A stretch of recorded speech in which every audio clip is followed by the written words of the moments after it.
किनवट माहूर मतदारसंघातील बंधू भगिनींना माझे विनम्र अभिवादन। किनवट माहूर मतदारसंघ हा निर्माण झाल्यापासून आजपर्यंत जे कोणी आमदार होऊन गेलेत त्यांनी आपल्या मतदारसंघाचा कुठल्याही प्रकारचा विकास केलेला नाही।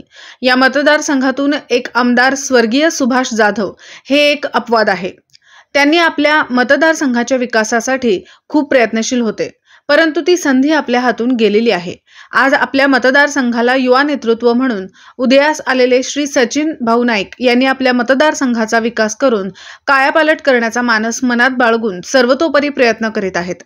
सचिन भाऊ नाईक शांत स्वभाव, प्रेमळ व्यक्तिमत्व व मंत्रालयाचा अनुभव असलेले एक युवा नेतृत्व किनवट माहूर मतदारसंघाला लाभलेले आहेत।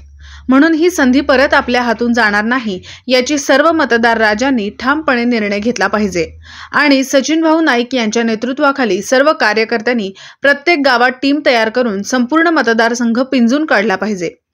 एका गरीब शेतकऱ्यांच्या कुटुंबातून समाजाची सेवा करण्यासाठी उदयास आलेले सचिन भाऊ नाईक यांना गरिबांची व माझ्या बळीराजा शेतकऱ्यांचा भरपूर अनुभव असल्याने ते आमदार झाल्यानंतर नक्कीच आपल्या मतदारसंघाचा विकास होऊन विकासाची गंगा वाहेल असे मी खात्रीपूर्वक विश्वासाने सांगतो। अहोरात्र उपलब्ध असलेले सचिन भाऊ नाईक यांना ना पक्षाची गरज आहे ना कुठल्या चिन्हाची। त्यांचे पक्ष आणि चिन्ह सर्व मतदार राजा आहे। म्हणून माझी आपणा सर्वांना विनंती आहे की किनवट माहूर मतदारसंघातील मतदार राजांनी सचिन भाऊ नाईक यांच्या पाठीशी खंबीरपणे उभे राहून त्यांचा विजय निश्चित करावा। सर्व सुज्ञ मतदार बंधू भगिनींना व युवक युवतींना माझा नमस्कार। आपला पुंडलिक चव्हाण, सकरू नाईक, तांडा तालुका, किनवट।